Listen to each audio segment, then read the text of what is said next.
نو بیا به دا ټول امت کافر وای. ځکه چې اهل حدیث وایي چې په بخاري کې راغلي دي چې امین په زوره وایا، په بخاري کې راغلي دي چې رفع یدین کوا، په بخاري کې یا مسلم کې یا فلانی کتاب کې راغلي دي چې فاتحه وایا.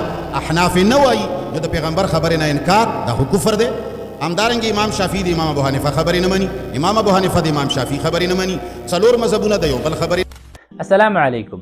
د دې خلکو کوشش دا دی چې تاسو به دې باندې قانع کی چې د څلورو واړو مذهبونو امامان او دغه رنګې نور فقها چې په فقهي مسایلو کې اختلاف لره هغوی هم د احادیثو نه منکر او احادیث یې نه منل.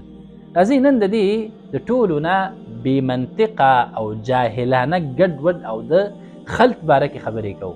دا خبره په اول سر کې ډېره هوښیارانه ښکاري، خو په حقیقت کې دا د دوه جدا شیونو چې د هغوی په منځ کې د ځمکې او اسمان فرق دی د هغې خلط او ګډوډ کول دي. اولنی شی چې دی هغه د حدیث د حجتیت نه انکار دی چې په دین کې بالکل دې د ضرورت نشته دی او دا مصدر د شرع نه دی. او دویم چې دی دغه حدیث په فهم کې او دغه رنګي د دینه په استدلال کې چې دی اختلاف دی. هر چې منکرین حدیث دي هغوی د حدیث د حجتیت نه منکر دي، د اصل نه منکر دي، او هغوی وایي چې په دین کې احادیث ته بالکل ضرورت نشته دی. خو هر چې فقها دي هغوی احادیث دویم لوی مصدر ګڼي د شرع دپاره. هغوی د کتاب الله نه وروسته دویم اساسي مصدر چې دی هغه احادیث د رسول الله صلی الله علیه وسلم دي او ټول به دې باندې چې دی متفق دي په دې خبره باندې. د هغوی اختلاف چې دی هغه په فهم کې دی.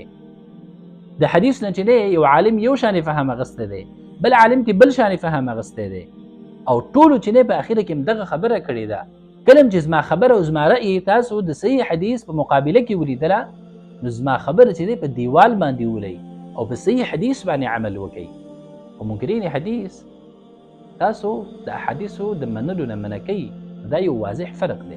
سوال دا دی چې دا اختلاف بیا ولې دی؟ په هغه وخت کې چې څنګه احادیث اوس موږ ته موجود دي، انټرنیټ شته دی، ټول احادیث چې دی هغه په کتابونو کې راجمع شوي دي، خو د امامانو په وخت کې احادیث داسې نه وو راجمع شوي لکه نن چې څنګه موجود دي.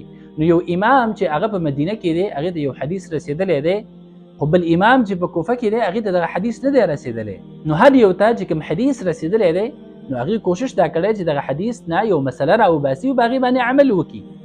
نو د ټولو امامانو کوشش دا و چې د رسول الله صلی الله علیه وسلم په احادیثو باندې عمل وکړي، انکار د هیڅ هم مقصود نه و. او دویم د هر امام خپل شرطونه د حدیث د صحت دپاره. نو یو حدیث چې دی د یو امام په شرطونو کې راتو او هغې ته یوه مسله ثابتوله، خو بل امام چې دی هغه ویل چې نه د دې حدیث نه چې دی دا بل حدیث قوي ښکاري، نو هغې په هغې باندې عمل کړی دی. نو دلته چې دی په اخیره کې عمل هغه په حدیث باندې شوی دی، انکار نه دی شوی. هر چې منکرین حدیث دي هغوی د رسول الله صلی الله علیه وسلم احادیث مکمل رد کوي او هغوی وایي چې په دین کې دې ته بالکل ضرورت نشته دی او دا وحی نه ګڼي. دغه رنګې زما ډېرو محترمو ورونو قرآن کې د ډېرو آیاتونو په تفسیر کې چې دی د مفسرینو اختلاف دی. یو مفسر ته یو شان دی معنا اخلي، بل مفسر ته بل شان دی معنا اخلي، او دغه رنګې په ډېرو آیاتونو کې چې دی په دې هم اختلاف شته چې دا منسوخ دي او که نه دي. بعضې مفسرین منسوخ ګڼي، بعضې نه ګڼي. نو آیا موږ دا ویلی شو چې دغه مفسرینو د قرآن نه انکار کړی دی؟ بالکل نه. خبره واضحه ده.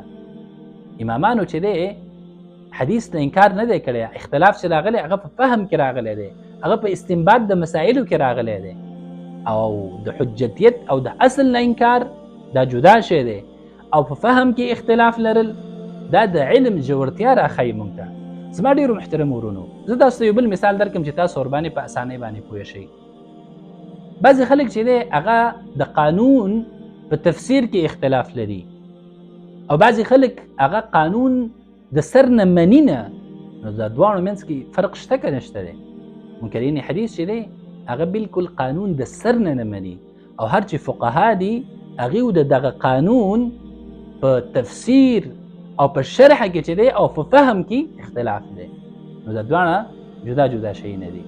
او دغه اختلاف د امامانو په منځ کې چې دی دا فروعي مسایلو کې و. داسې مسائل چې هغه د افضلیت والا لکه څنګه دی چې یو مثال ورکړی دی.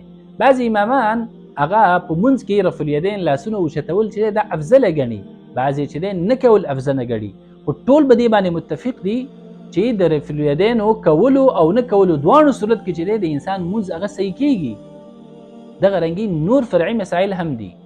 نو هغوی کله چې دی د احادیثو د حجتیت نه انکار نه دی کړی، بلکې هغوی همیشه خلک قرآن او سنت ته رابللي دي او دا خبره ډیره واضحه کړې ده چې کله زموږ رایې او زموږ نظر تاسو د احادیثو خلاف ولیده، نو تاسو چې دی زموږ نظر او زموږ رایې هغه په دیوال باندې ولئ.